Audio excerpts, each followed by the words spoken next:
Semangat Bapak Ibu, teman-teman hari ini. Semangat ya. Kita berdiri ya. Kita nyanyikan satu lagu. Ya, lagu ini gampang ya.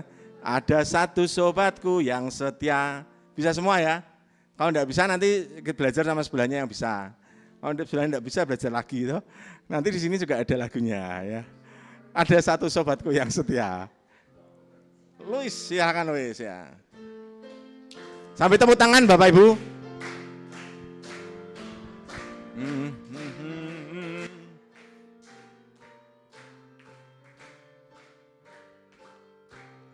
Ada satu sobatku yang setia. Ada satu sobatku yang setia, tak pernah dia tinggalkan diriku. Tak pernah dia tinggalkan diriku. Di waktuku susah, di waktu aku susah, waktuku sendirian, dia selalu menemani diriku. Namanya Yesus, namanya Yesus, namanya Yesus. Nama Yesus yang menghibur hatiku. Namanya Yesus, namanya Yesus, namanya Yesus. Nama Yesus yang menghibur hatiku. Iringan by Luisius. Ada satu sobatku yang setia. Kita katakan bersama-sama dengan pujian. Ada satu sobatku yang setia, tak pernah dia tinggalkan diriku. Tak pernah dia tinggalkan diriku. Di waktu aku susah, di waktu aku susah, waktuku sendirian, dia selalu menemani diriku. Namanya Yesus, namanya Yesus, namanya Yesus. Nama Yesus yang menghibur hatiku.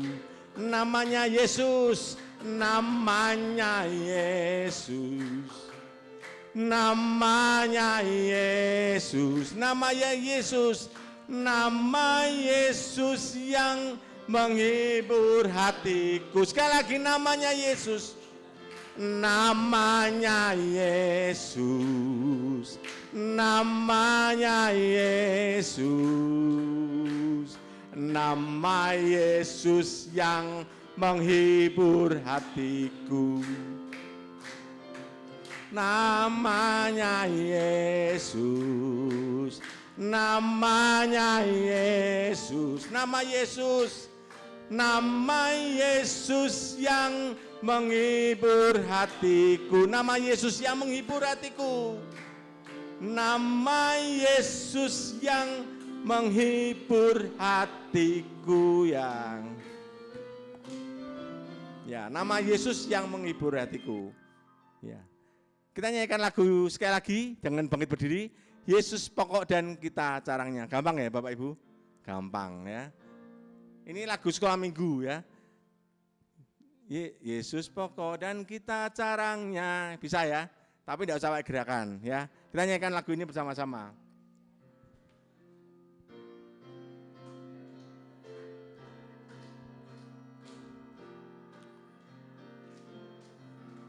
Yesus pokok dan kita carangnya, tinggallah di dalamnya.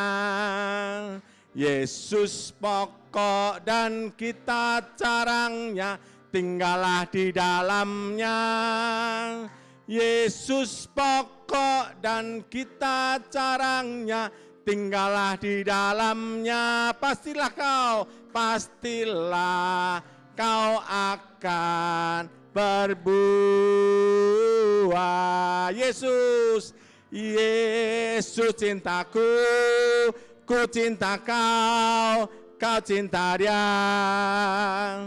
Yesus cintaku, ku cinta kau, kau cinta dia. Sekali lagi Yesus pokok, Yesus pokok dan kita carangnya, tinggallah di dalamnya. Yesus pokok dan kita carangnya, tinggallah di dalamnya. Yesus pokok dan kita carangnya, tinggallah di dalamnya. Pastilah kau akan berubah. Yesus cinta, Yesus cintaku, ku cinta kau, kau cinta dia. Yesus cintaku, ku cinta kau, kau cinta dia. Ya, silakan duduk Bapak Ibu Saudara. Ya, Yesus itu segala-segalanya. Dikatakan lagu ini bahwa Yesus pokok dan cinta. Dan cinta kepada kita, kita kepada teman kita, dan teman kita kepada dia. Ya. Sebelum kita mulai, kita akan berdoa terlebih dahulu. Mari kita berdoa. Tuhan, kami ucap syukur Engkau boleh berkati pada sore hari ini, malam hari ini Tuhan. Kami ucap syukur Engkau boleh berkati. Di tempat ini kami boleh belajar tentang pemahaman Alkitab. Engkau boleh berkati kami semua. Tempat ini kami boleh belajar dari Bapak dan Bayu. Engkau boleh berkati kami semua dalam nama Tuhan Yesus kami ucap syukur. Amin. Ya, sebelum kita mendengarkan firman Tuhan, kita menyanyikan lagu satu, Janjimu Seperti Fajar.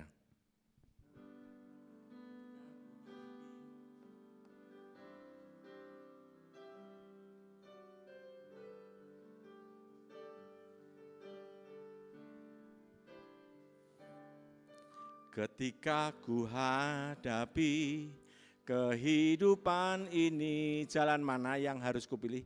Jalan mana yang harus kupilih? Ku tahu ku tak mampu, ku tahu ku tak sanggup. Hanya Kau Tuhan tempat jawabanku. Aku pun tahu ku tak pernah sendiri, sebab Engkau Allah yang menggendongku. Tangan-Mu membelaimu, cinta-Mu memuaskanku. Kau mengangkatku ke tempat yang tinggi. Janji-Mu seperti fajar, janji-Mu seperti fajar pagi hari, dan tiada pernah terlambat bersinar. Cinta-Mu seperti sungai yang mengalir, dan ku tahu betapa dalam kasih-Mu. Ketika aku hadapi kehidupan ini, ketika ku hadapi kehidupan ini, jalan mana yang harus ku pilih? Ku tahu ku tak mampu, ku tahu ku tak sanggup. Hanya Kau Tuhan tempat jawabanku. Ku tahu ku tak pernah sendiri, sebab Engkau Allah yang menggendongku. Tangan-Mu membelaiku, cinta-Mu memuaskanku. Kau mengangkatku ke tempat yang tinggi. Janji-Mu seperti fajar, janji-Mu seperti fajar pagi hari, dan tiada pernah terlambat bersinar. Cinta-Mu seperti sungai yang mengalir, dan ku tahu betapa dalam kasih-Mu. Waktu selanjutnya kami serahkan pada Bapak Bayu.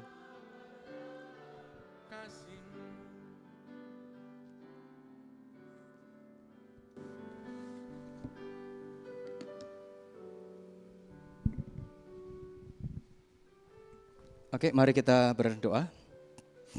Bapa Kristus surga, kami mengucap syukur untuk hari ini. Meskipun dengan cuaca yang hujan, kami boleh berkumpul di tempat ini untuk meluangkan waktu kami mempelajari akan firman Tuhan dan melihat ke dalam diri kami bagaimana kami berelasi dengan Tuhan dan dengan pekerjaan Tuhan di dalam kehidupan kami. Kiranya Tuhan buka hati dan pikiran kami untuk firman Tuhan dan kiranya itu boleh bertumbuh dan berbuah di dalam kehidupan kami. Dalam nama Tuhan Yesus Kristus kami berdoa, kami mengucap syukur. Amin. Oke, slide saya sudah di ini ya. Selamat malam gitu. Jadi hari ini kita PA, begitu bukan khotbah, begitu kan. Nah, kalau PA biasanya itu ada gampangnya dua macam cara, begitu. Yang pertama, cara konvensional, gitu. Jadi saya berbicara sampai jam berapa Son? 8. Setelah itu tanya jawab dan Anda pulang. Atau yang kedua, Anda saya libatkan untuk berpikir, begitu. Nah, sampai jam 8 juga ya, gitu. Setelah itu tanya jawab, gitu. Bedanya di mana? Bedanya adalah satu, kalau Bapak Ibu belum makan malam itu akan memberatkan Anda, begitu kan? Karena tidak ada energi untuk berpikir, begitu. Kalau sudah oke. Nah, keuntungan yang pertama adalah kalau saya ngomong terus, begitu, kemungkinan besar Anda akan mengantuk. Jadi hati-hati di dalam perjalanan pulang dan keuntungannya adalah Anda akan lebih cepat tidur pulas, gitu. Itu yang pertama, begitu. Nah, yang kedua, kalau kita akan berdiskusi, mata Anda akan melek, begitu kan? Enggak jadi ngantuk. Perjalanan pasti akan lebih aman karena kita melek, begitu. Tapi Anda akan kesulitan untuk tidur. Pilih yang mana, begitu kan? Yang mana?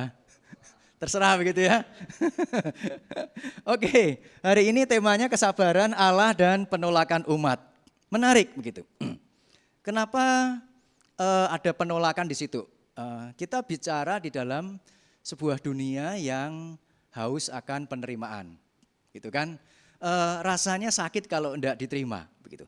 Dan kemudian orang berpikir bahwa orang kalau bisa diterima oleh orang lain biasanya orang yang baik, setuju ya?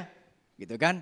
Sedangkan orang yang ditolak oleh orang lain biasanya cenderung diberikan stigma atau image yang negatif, begitu. Entah aneh lah, entah apa, kenapa? Karena itu sebabnya kenapa dia tidak bisa diterima oleh orang lain. Sedangkan orang yang diterima oleh orang lain, apalagi semakin banyak diterima oleh orang, image-nya adalah orang ini baik, gitu. Kenapa? Karena mudah diterima, karena bisa diterima, gitu. Tapi hari ini kita mungkin bicara sebuah realita yang bisa saja sedikit berbeda, gitu. Apakah seseorang yang pihak yang diterima otomatis pihak yang kurang baik dan pihak yang ditolak itu otomatis adalah orang yang tidak baik, begitu. Oke, kita akan buka satu bagian Alkitab dari, ini gadgetnya yang mana ya? Saya pecetin semua kok enggak bisa. Nah, karena dipencet dari belakang soalnya. Oke, penggarap-penggarap kebun anggur, Matius 21:33 sampai 46. Kita akan baca sama-sama Bapak Ibu. Saya baca ayat yang ganjil 33 dan saya minta mohon untuk Bapak Ibu baca ayat yang genap. Bergantian 33 sampai 46. Sebelumnya saya mau tanya, versi Alkitab Anda itu TB1, TB2 atau bahasa Inggris begitu misalnya atau bahasa asli? Gitu. Siapa tahu begitu, kita tidak boleh menutup peluang begitu. Kalau boleh tahu ada yang TB2? Enggak bawa? TB2? Oh, belum bisa di-download. Bahasa Inggris? Apapun versinya. Gitu. Ada? Nah, oke. Enggak apa-apa, kita baca bahasa Indonesia TB1 dulu.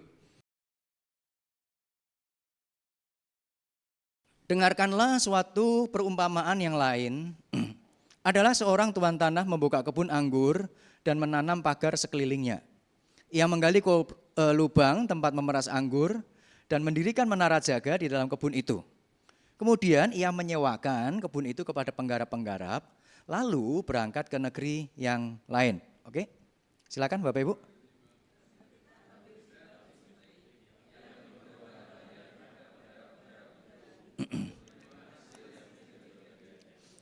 Tetapi penggarap-penggarap itu menangkap hamba-hambanya itu, mereka memukul yang seorang, membunuh yang lain, dan melempari yang lain pula dengan batu.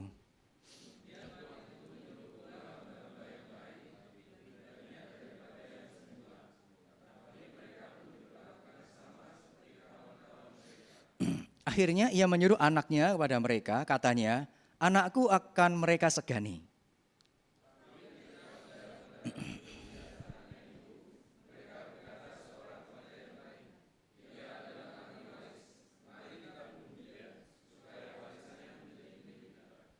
Mereka menangkapnya dan melemparkannya ke luar kebun anggur itu lalu membunuhnya.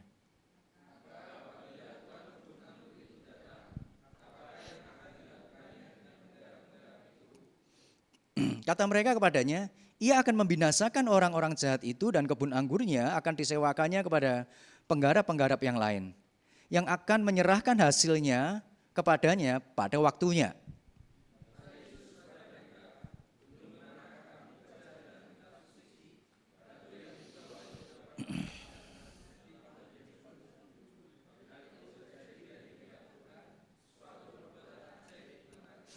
Sebab itu aku berkata kepadamu bahwa kerajaan Allah akan diambil daripadamu dan akan diberikan kepada suatu bangsa yang akan menghasilkan buah kerajaan itu.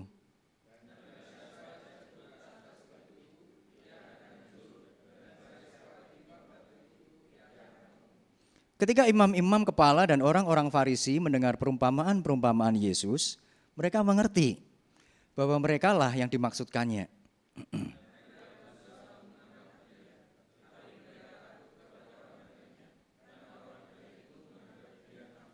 Oke, sampai di sini pembacaan kita. Tetapi kita akan melihat juga nanti bagian Alkitab yang lain gitu. Kenapa? Karena ini perumpamaan gitu. Dan biasanya ada kalanya Tuhan Yesus tidak memberikan perumpamaan itu sebuah perumpamaan yang single, yang cuma satu begitu. Tetapi sekaligus memberikan beberapa perumpamaan sekaligus, satu renteng, satu paket, dan itu menjadi sesuatu hal yang istilahnya saling melengkapi. Termasuk perumpamaan yang ini. Contoh yang lain misalnya perumpamaan tentang gembala yang baik, yang 100 domba hilang satu, gitu. Itu disambung dengan perumpamaan uang dirham yang hilang. Lalu disambung dengan perumpamaan anak yang hilang itu, gitu. Nah, ketiga perumpamaan itu sebuah seri yang diceritakan oleh Tuhan Yesus di dalam sebuah momen yang tertentu. Jadi sama dengan perumpamaan tentang penggarap kebun anggur ini, itu bukan sebuah perumpamaan yang single, yang satu, tetapi sebuah perumpamaan yang sebenarnya satu paket di situ. Gitu. Jadi ceritanya kalau kita lihat di dalam Alkitab kita, itu terjadi di Bait Allah. Mungkin kita bisa buka di Matius 21 ayat 23. Gitu. Jadi ketika Tuhan Yesus ada di Bait Allah, kemudian muncul imam-imam kepala begitu dan orang-orang Farisi yang mempertanyakan tentang kuasa Tuhan Yesus. Lalu setelah Tuhan Yesus menjawab, berdebat sedikit begitu dengan orang Farisi, imam-imam kepala dan orang Farisi itu, kemudian dia menceritakan 3 macam perumpamaan yang berurutan. Nah, biasanya kalau kita mau tahu meng-highlight satu perumpamaan yang bagian tertentu, misalnya kalau hari ini bagian yang kedua, penggarap kebun anggur, kita tidak bisa serta-merta melepaskan sisanya. Gitu. Meskipun tentu kita tidak akan punya cukup waktu untuk mendalami ketiganya. Gitu. Nah, perumpamaan yang diungkapkan atau diceritakan oleh Tuhan Yesus itu 3 perumpamaan itu. Tentang 2 orang anak yang sulung dibilang kamu disuruh pergi, terus dia bilang apa? Oke, begitu toh. Nah, terus pergi nggak yang sulung? Nggak pergi, gitu. Terus bapaknya bilang anak yang kedua. Anak yang kedua bilang, nggak mau bapak, begitu toh. Tapi akhirnya pergi nggak? Pergi. Yang pergi anak yang sulung atau anak yang kedua? Hah? Anak yang kedua. Minta tolong Bu Betty, anak sulung yang di Alkitabnya anak sulung pertama atau kedua? Di TB2.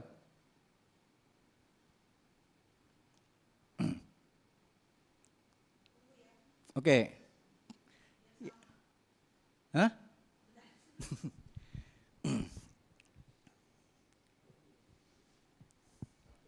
Hah?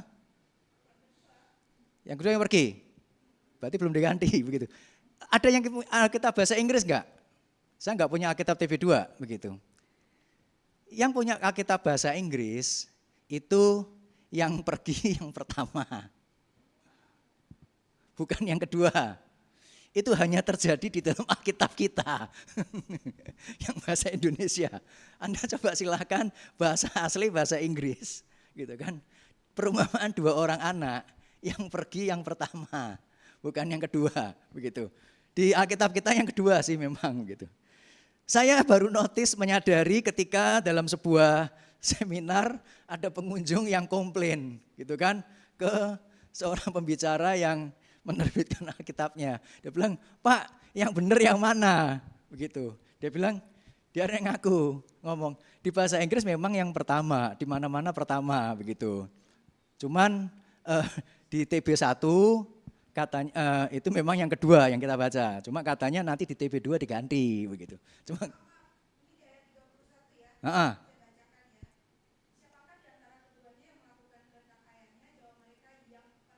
Nah, yang pertama yang pergi. TB2 kan? Nah, begitu. Jadi sudah ganti versi Bapak Ibu ya. Yang di Alkitab Anda itu yang kedua yang pergi, begitu.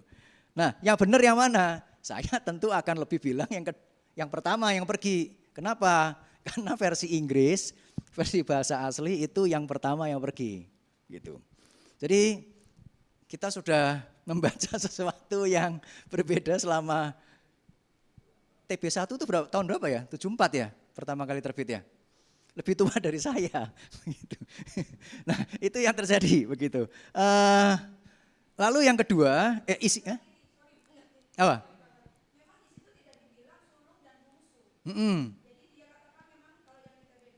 Yang pertama yang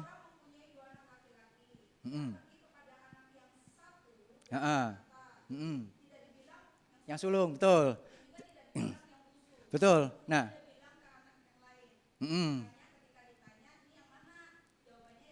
yang pertama yang pergi, betul.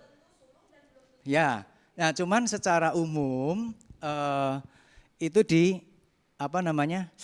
diinterpretasikan yang pertama yang ini biasanya jarang orang datang ke anak yang bungsu dulu, begitu. Cuman kalau di TB1 langsung sikat gitu ya bungsu sulung ya, gitu ya. Oke. Nah, cuman prinsipnya adalah bukan yang sulung begitu. Jadi jangan sampai ini jadi satu masalah besar yang berakibat dengan keselamatan kita, tentu tidak begitu. Prinsipnya adalah kemudian Tuhan Yesus bertanya di situ, yang baik yang mana? Gitu. Yang nggih-nggih tapi enggak kepanggih begitu, atau yang enggak mau tapi pergi juga. Sebenarnya kalau ditanya dua-duanya enggak baik juga sih, enggak sempurna maksudnya. Tetapi dari antara 2 anak itu mana yang lebih baik? Semua setuju bahwa yang pergi yang baik. Enggak peduli mana yang sulung, mana yang bungsu, prinsipnya yang pergi. Jadi apa yang ingin dia katakan, Tuhan Yesus katakan adalah ketaatan itu penting. Bekerja itu penting, bukan sekedar berbicara. Lalu dia beralih kepada perumpamaan yang kedua, penggara kebun anggur. Kita nggak akan highlight, nggak akan bahas ini sekarang karena itu nanti kita akan lebih dalami. Lalu perjamuan makan. Di dalam perjamuan makan itu diceritakan si tuan atau raja itu mengadakan perjamuan, lalu panggil tamu-tamu, tamunya nggak ada yang datang, sibuk sendiri semua, gitu kan? Lalu udah panggil aja sembarang begitu. Ketika mereka datang, mereka tidak berpakaian atau tidak bertindak secara appropriate, secara pas selayaknya orang pergi ke perjamuan makan. Dan di situ ada istilahnya kemarahan dari sang tuan yang kemudian menghukum mereka. Sekali lagi ini perumpamaan. Jadi apa yang maksudnya di situ adalah diceritakan hal yang sama lagi, si tuan itu memanggil, lalu yang lain yang diundang cuek, enggak gubris begitu. Atau yang kedua, datang tetapi tidak sempatasnya. Itu yang, nah tema-tema itu yang muncul setidaknya sampai tahap ini 2 kali di perumpamaan yang pertama dan perumpamaan yang ketiga. Nah, lalu penggarap kebun anggur, dia bilang apa di situ? Penggarap kebun anggur itu nggak bisa ya? Nah, jalan ceritanya kurang lebih begini. Tadi sudah kita baca. Jadi ada pemilik kebun anggur yang mempersiapkan lahan dengan baik. Jadi dia bukan cuman orang yang punya tanah, tetapi dia menggarap sesuatu sebenarnya, saudara. Dia ada kebunnya, ada pagar, dia pagari, lalu dia bikin sebuah menara penjaga di situ. Jadi ini bukan lahan kosong begitu. Ini lahan produktif gitu kan. Nah, kemudian dia sewakan itu ke penggarap-penggarap. Nah, tidak diceritakan bagaimana perjanjian antara si tuan itu dengan penggarap-penggarap gitu. Tetapi kelihatannya ketika dikatakan waktu panen si tuan itu meminta sebagian hasil, ya barangkali bisnisnya adalah bisnis, oke, kamu garap tanahnya, nanti hasilnya kita bagi 2, gampangnya begitu. Jangan tanya, Pak berapa persen, nanti di surga tanya Tuhan Yesus. Begitu dulu ngomongnya gimana. Karena bukan itu, prinsipnya adalah ya si tuan berhak menerima apa yang menjadi haknya. Begitu. Meskipun tentu si penggarap juga berhak menerima apa yang menjadi haknya. Cuman kemudian si tuan itu ketika dia mencoba menagih apa yang jadi haknya, dia bukan datang sendiri tetapi kirim hamba-hambanya. Cuman kemudian si penggarap-penggarap itu melihat hambanya datang, bukannya disambut dengan baik, kemudian ini loh hasil yang untuk tuanmu begitu, terus mereka kembali dengan sukacita dengan hasil, enggak gitu. Ini lebih mirip dengan orang zaman sekarang. Yang ditagih lebih galak daripada yang nagih begitu. Ya, kan gitu kan sekarang kan ya. Orang yang berhutang lebih galak daripada yang menghutangi. Itu. Nah, itu yang terjadi. Dan itu tidak cuma 1 kali terjadi. Ketika dia tahu ini si hamba-hambanya dianiaya, mungkin kembali atau mungkin tidak kembali juga tidak tahu begitu. Dia kirim lagi. Dan sampai beberapa kali hal itu terjadi. Jadi setiap kali nagih begitu kan, entah dipukuli, entah dilempar, entah dibunuh, entah apa, pokoknya enggak beres saja begitu. Menerima mengalami kejahatan dari si penggarap-penggarap itu. Nah, lalu yang terakhir, jangan-jangan gini, karena ini penggarap doang begitu. Dia pikir, kalau gitu kirim anak saya aja lah begitu kan. Kalau anak kan biasanya relatif lebih dihargai begitu, lebih disegani begitu. Karena meskipun hamba-hamba itu tetap bagaimanapun juga mewakili tuannya, tetapi kalau yang namanya anak dikirim begitu kan, ya pasti ada keseriusan yang berbeda. Gitu.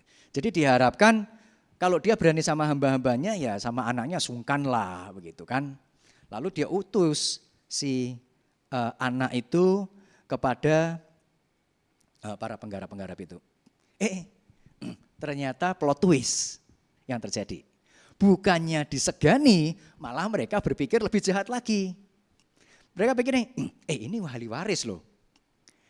Kalau kita bunuh, begitu, dia pikir warisannya akan jatuh bukan ke anaknya, tetapi ke mereka. Seingat saya itu sebuah hukum atau kebiasaan kuno pada masa itu dan sebelumnya. Contohnya ketika misal Abraham atau siapa itu yang kalau dia tidak punya anak, maka hartanya akan jatuh ke tangan hambanya, gitu. Jadi kurang lebih sama. Kalau ahli warisnya ini mati, begitu kan, berarti nanti tidak ada ahli warisnya, maka kebun anggur yang digarap akan menjadi milik yang menggarap. Pikirannya begitu. Dan itu ketika itu tidak ada komplain dari pendengar, biasanya itu sesuatu yang memang cukup umum, hukum yang cukup umum terjadi. Cuma permasalahannya, Pak, memang nggak ada anak yang lain, begitu kan? Kalau itu ahli waris sampai kalau itu satu mati, warisannya sudah pindah, berarti dia anak satu-satunya pasti. Kalau enggak dia jatuh ke adiknya, gitu, atau ke kakaknya, begitu kan? Jadi itu pasti anak tunggal, gampangnya begitu. Nah, lalu bukannya mereka sungkan, malah berpikir lebih jahat lagi. Kali ini dibunuh, gitu. Nah, sampai di situ kemudian Tuhan Yesus mengatakan bahwa langsung bertanya, maka apabila Tuan kebun anggur itu datang, apakah yang akan dilakukannya dengan penggarap-penggarap itu? Dan bukan Tuhan Yesus yang berbicara menjawab, tetapi mereka bilang, ya mereka akan dihakimi, akan dihukum oleh karena kejahatannya itu. Nah, yang menariknya adalah Tuhan Yesus memberikan penjelasan. Itu kan di Matius 21, 42 sampai 44. Belum pernahkah kamu baca dalam kitab suci, batu yang dibuang oleh tukang-tukang bangunan telah menjadi batu penjuru. Hal ini terjadi dari pihak Tuhan, suatu perbuatan ajaib di mata kita. Dia mengutip mana? Dia mengutip Mazmur 118, 22, 23. Kurang lebih itu. Makanya ada tertulis kan, gitu kan? Atau apa itu? Belum pernahkah kamu baca kitab suci yang mana? Ya kemungkinan Mazmur 118, 22, 23. Nah, sebab itu aku berkata kepadamu, dia bilang, bahwa kerajaan Allah akan diambil daripadamu dan akan diberikan kepada suatu bangsa yang menghasilkan buah kerajaan itu. Dan barang siapa jatuh ke atas batu itu, ia akan hancur, dan barang siapa ditimpa batu itu, ia akan remuk. Jadi kurang lebih begini, dia ngasih sebuah makna, yang kamu tolak itu, gitu kan, itu sesuatu yang berharga dan bahkan jadi batu penjuru. Dan akibatnya adalah gampangnya gini, apa yang sudah kamu miliki sekarang akan diambil dan diberikan kepada pihak yang lain.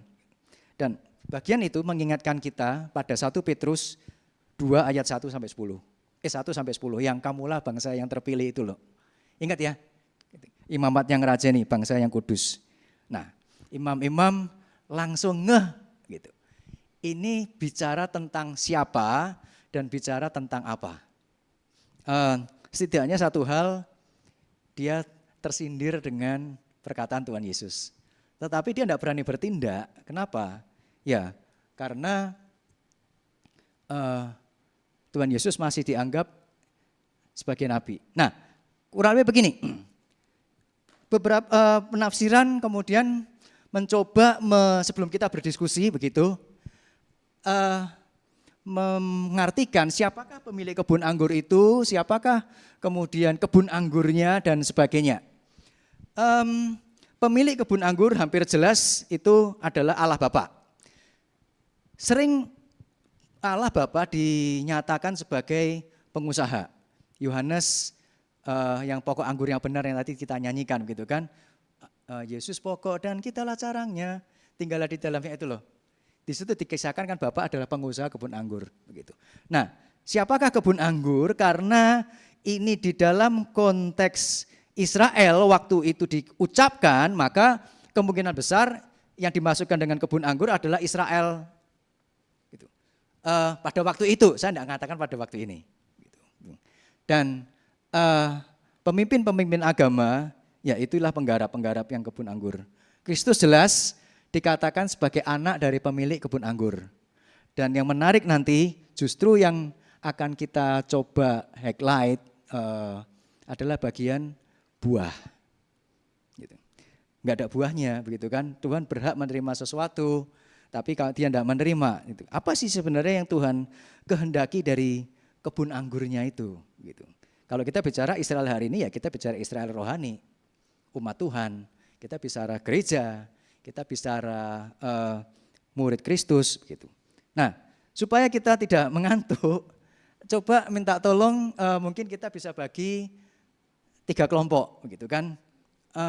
Mohon maaf ini hamba Tuhan yang datang berapa orang ya? Cuma pertanyaannya cuma 3 doang soalnya, gitu. Hah? 4. Satu hal yang sama dari konsep apa yang dinyatakan tentang Allah di dalam ketiga perumpamaan itu adalah Allah yang betul berotoritas, begitu kan? Lihat dari mana? Lihat dari ketika ada hal yang tidak sesuai dengan apa yang dia kehendaki, dia bisa memberikan sebuah konsekuensi, begitu. Di dalam perumpamaan itu ada penghakiman. Cuman satu hal yang paling menonjol dari ketiga perumpamaan itu adalah Allah yang punya gawe. Allah yang bekerja. Dia ditampilkan sebagai ayah yang menyuruh untuk bekerja. Dia ditampilkan sebagai tuan tanah yang memiliki kebun anggur. Dia businessman di situ. Lalu yang terakhir dia ada Allah yang punya gawe. Itu kan yang membuat pesta, begitu. Cuman IO-nya bukan Kurniawan. Gitu. IO-nya lain, begitu. Dia sedang mengerjakan sesuatu yang saya shortcut di sini adalah dia sedang mengerjakan sebuah karya Allah, sebuah kerajaan Allah, gitu. Seperti yang kalau kita berdoa di dalam doa Bapa kami, begitu kan? Bapa kami yang ada di surga, dikuduskanlah namamu, gitu kan? Datanglah kerajaanmu di bumi seperti di surga. Betul itu sebuah doa, begitu. Tetapi apa yang sedang didoakan di dalam doa Bapa kami itu adalah sebuah Christian lifestyle. Sebuah pola hidup menghadirkan kerajaan Allah di bumi seperti di surga. Jadi contohnya apa yang akan terjadi di surga, coba tolong genapi itu di bumi. Secara sederhana misalnya begini, kalau di surga itu ada kedamaian, usahakanlah kedamaian di sini. Supaya di dalam dunia yang mungkin masih tidak sempurna itu, orang bisa merasakan apa yang namanya surga. Dan mengharapkan penggenapannya secara sempurna kelak. Kalau di dalam surga kita terbebas dari segala macam sakit penyakit, maka usahakanlah kesehatan di bumi. Kenapa? Karena di surga tidak ada sakit penyakit. Di surga ada kesehatan, di surga ada tubuh yang bisa dinikmati dengan nyaman, gitu. Maka usahakan itu di bumi. Dan itu yang Allah sedang kerjakan, Allah sedang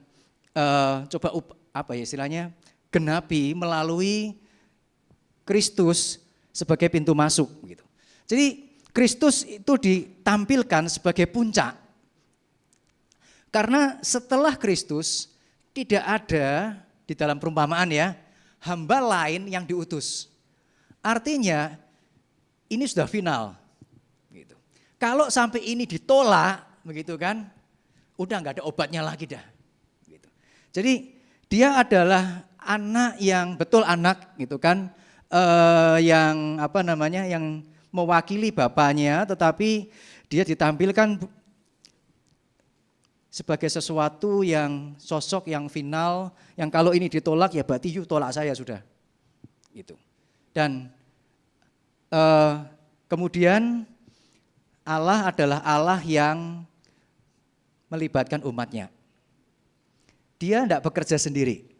Gitu. Saya tidak mengatakan Allah tidak bisa bekerja sendiri, maka dia butuh orang lain, butuh orang untuk menggenapi rencananya. No, saya tidak mengatakan demikian, begitu.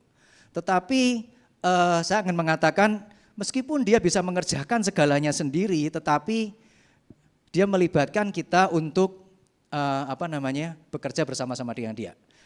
Sama kalau kita punya anak, kita bisa angkat satu barang tertentu sendiri, tapi kita mencoba bersama-sama dengan anak kita untuk angkat bareng-bareng gitu. mungkin tenaganya kita semua, anaknya cuma nempel aja di barang gitu. Tetapi ketika kita ngangkat sama-sama bersama si anak, meskipun tenaganya kita doang, si anak tangannya cuma nempel karena masih kecil, ada sukacita. Gitu. Yang jomblo nggak ngerti ini, bercanda sih begitu. Nah, jadi itu yang coba Allah kerjakan bersama. Dia berbagi, bukan sekedar berbagi pekerjaan, dia berbagi sukacita sebenarnya.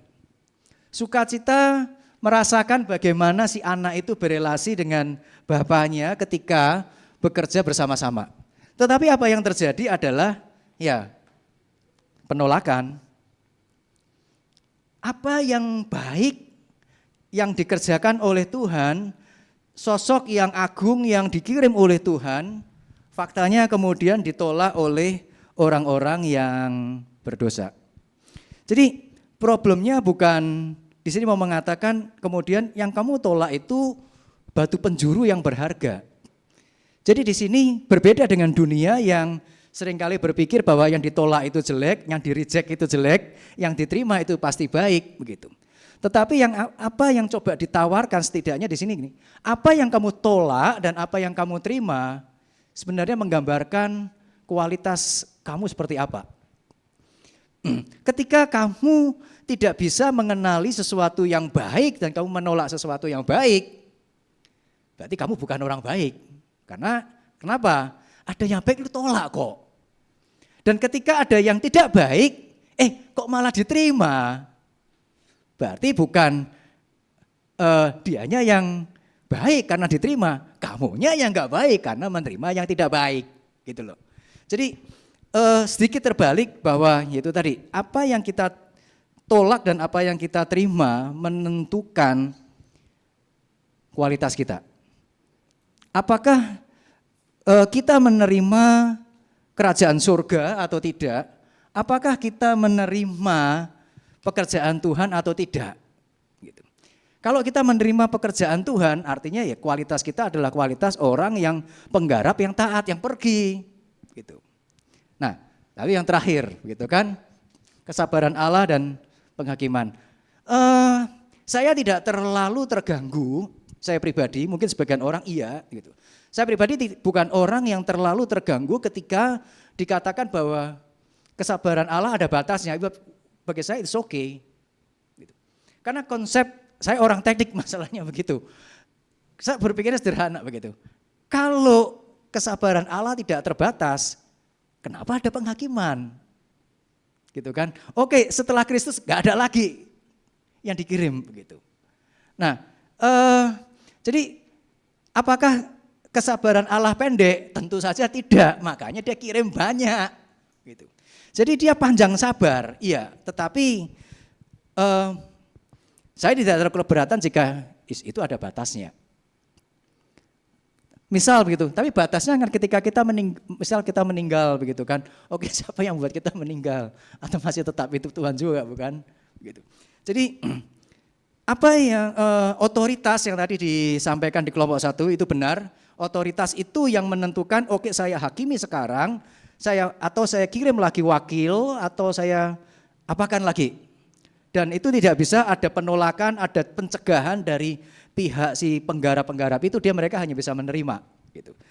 Dari situ apa yang ingin Tuhan Alkitab katakan bahwa apa yang saya tulis begitu. Kesabaran Allah itu kemurahan hati tetapi bukan murahan. Tadi betul dikatakan bahwa tadi kelompok mana ya mengatakan kesabaran Allah itu jangan sampai kemudian kelompok 2, Devi tadi ngomong ya, jangan sampai kemudian ya diabaikan begitu, dihargai begitu. Nah pertanyaan bagaimana kita kemudian menghargai? Di dalam konteks ini adalah dia Allah tiga-tiganya dinampakkan sebagai Allah yang mengajak. Dia berulang kali mengajak. Dan bagaimana kita menghargai ajakan Allah adalah ya kita terlibat di dalam apa yang dia ajakkan ke kita. Jadi apa aplikasi buat, waktu saya tinggal berapa? 15 menit cukup. Pertama, Jadikan Kristus sebagai pusat hidup Kristen. Setelah Kristus tidak ada lagi yang diutus untuk menggantikan Kristus. Dia adalah sosok yang final, yang kalau menolak dia, selesai dah, berarti dia sama dengan menolak saya. Beda dengan yang hamba-hamba pertama. Dia masih ngirim hamba yang kedua, ketiga, dan seterusnya. Artinya dia berpikir begini, oke, kalau mau tolak dia bukan berarti tolak saya. Coba saya kirim hamba yang lain, gitu. Tetapi begitu anaknya diutus, maka penilaian dari si tuan tanah itu berubah. Dia langsung bilang, "You tolak saya," berarti sudah begitu. Karena apa? Karena ini adalah sosok yang final yang tidak ada gantinya. Gitu. Jadi prinsipnya adalah saya sudah utus anak saya, sekarang jangan tunggu utusan lagi, kagak ada. Pilih dia sekarang atau tidak. Gitu. Nanti ya Tuhan masih berikan kesempatan, seperti tadi dibilang masih ada kesempatan sampai apa? Sampai kita meninggal, betul itu.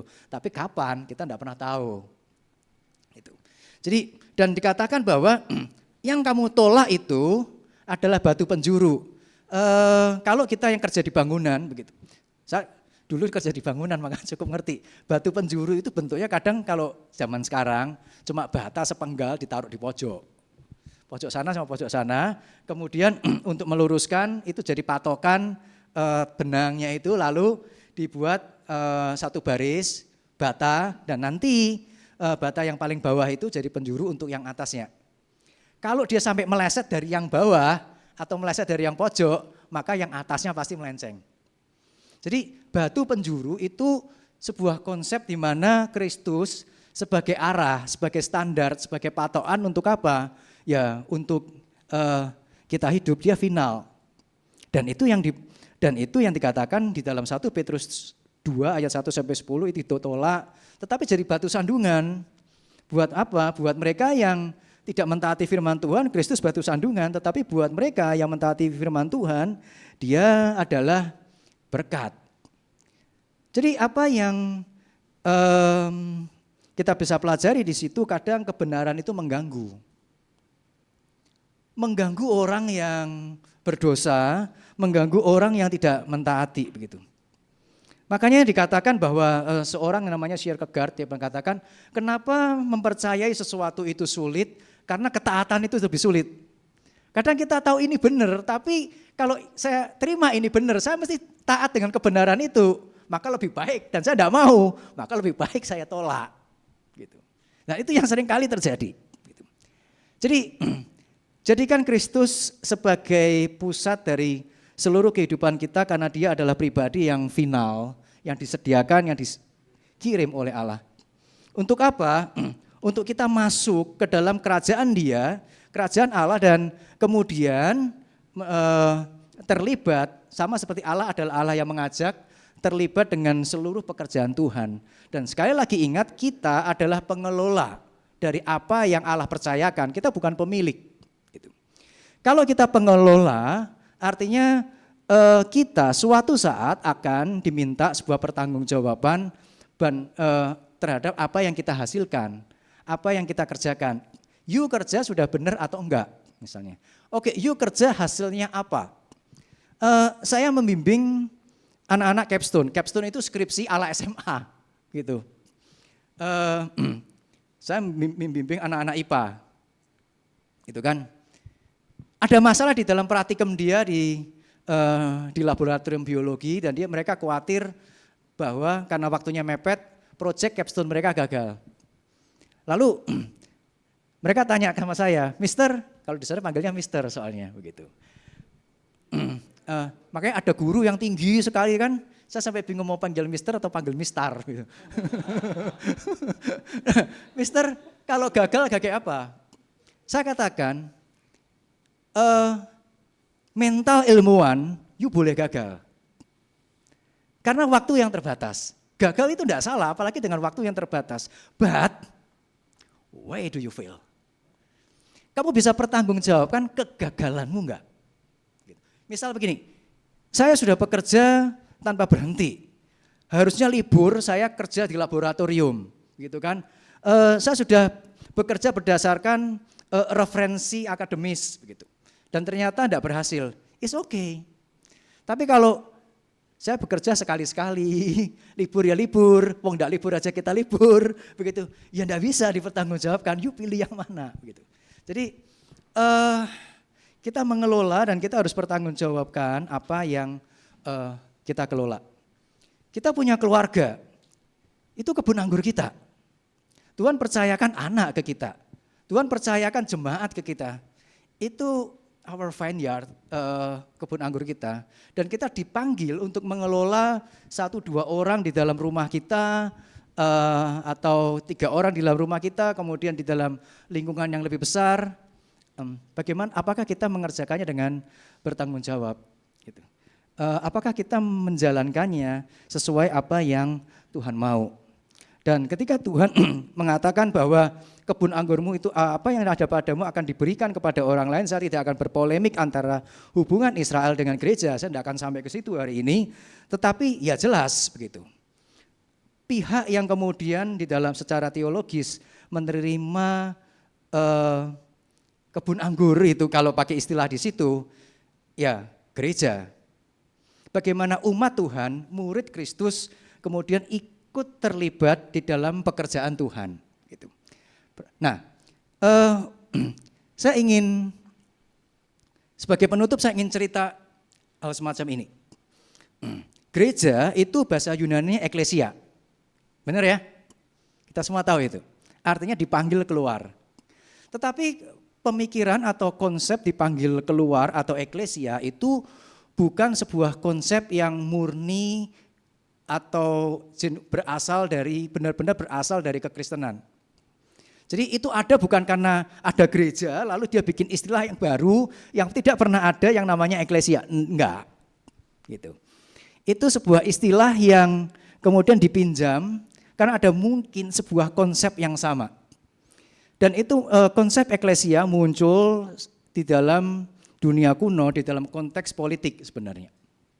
Dan perilaku eklesia bukan karena itu bahasa Yunani, tentu itu perilaku di dalam politik Yunani, tetapi perilakunya tidak hanya melulu di dalam politik Yunani, tetapi di dalam bangsa-bangsa kuno yang ada bahkan di Kanaan.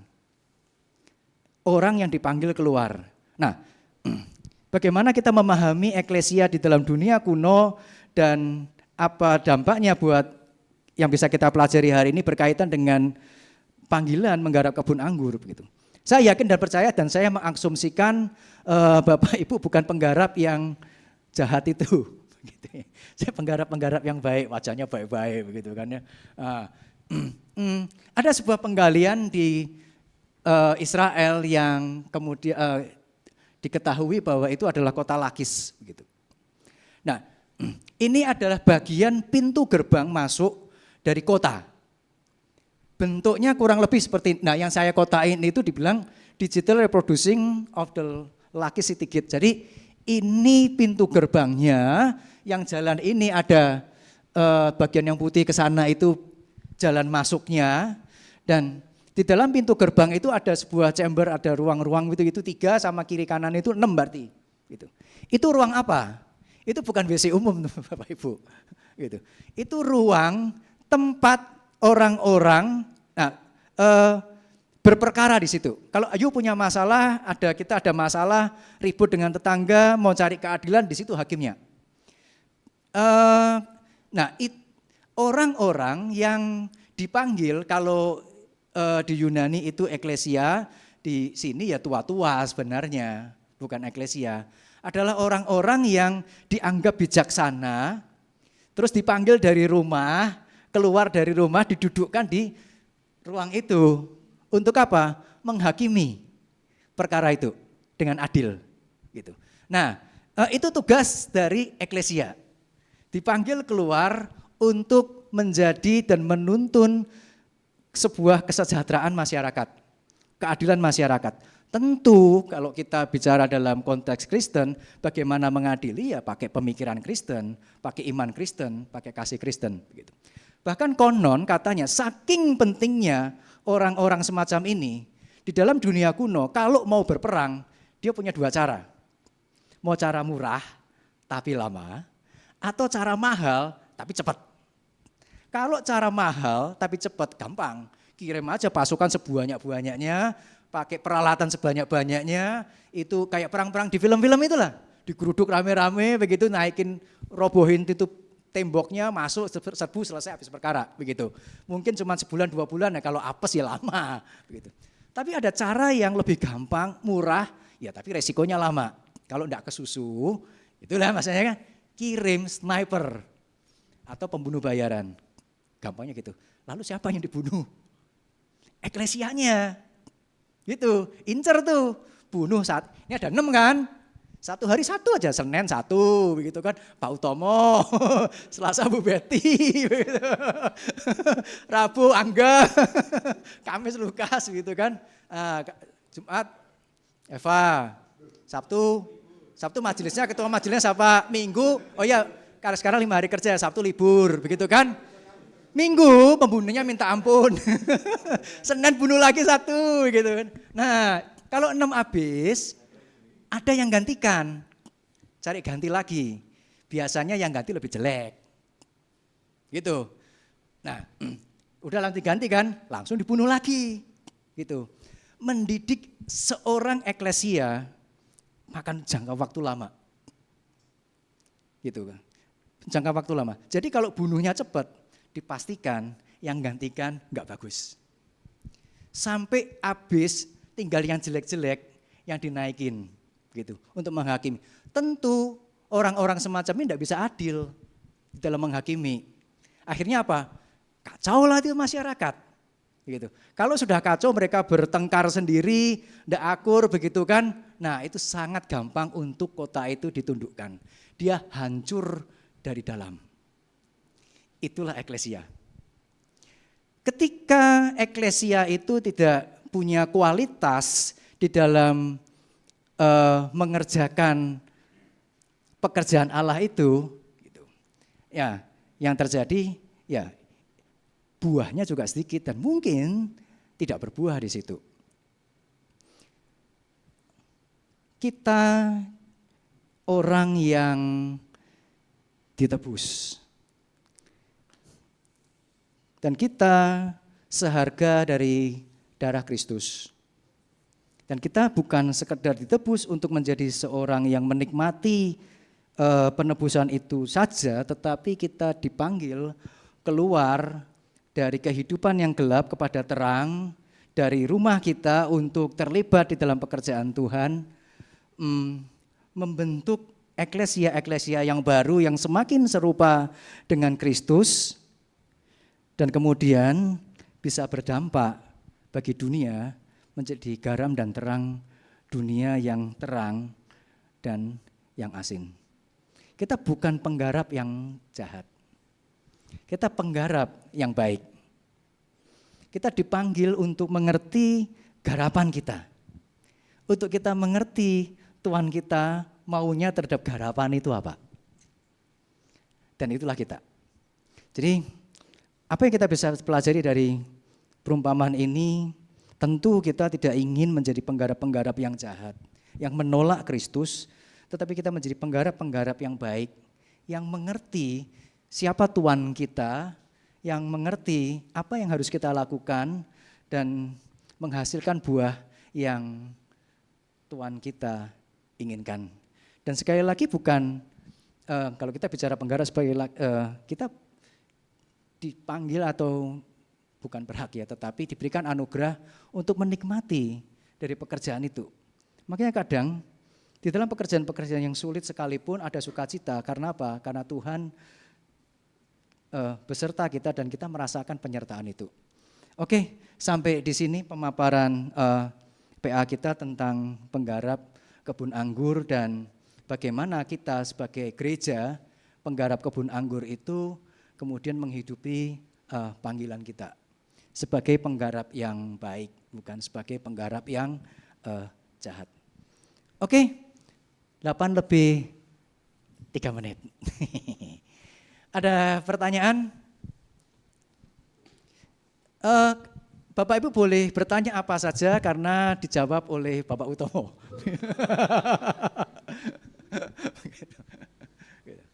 Oke, ada pertanyaan?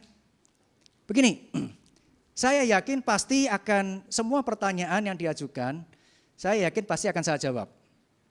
Pasti, karena kalau enggak jawab itu namanya enggak sopan, orang tanya jawab begitu kan, enggak dijawab. Tapi saya bisa jawab setidaknya dengan 3 kata, saya tidak tahu. Itu jawaban begitu kan. Oke, Bapak Ibu ada pertanyaan? Atau mau pulang? Gitu. Ada?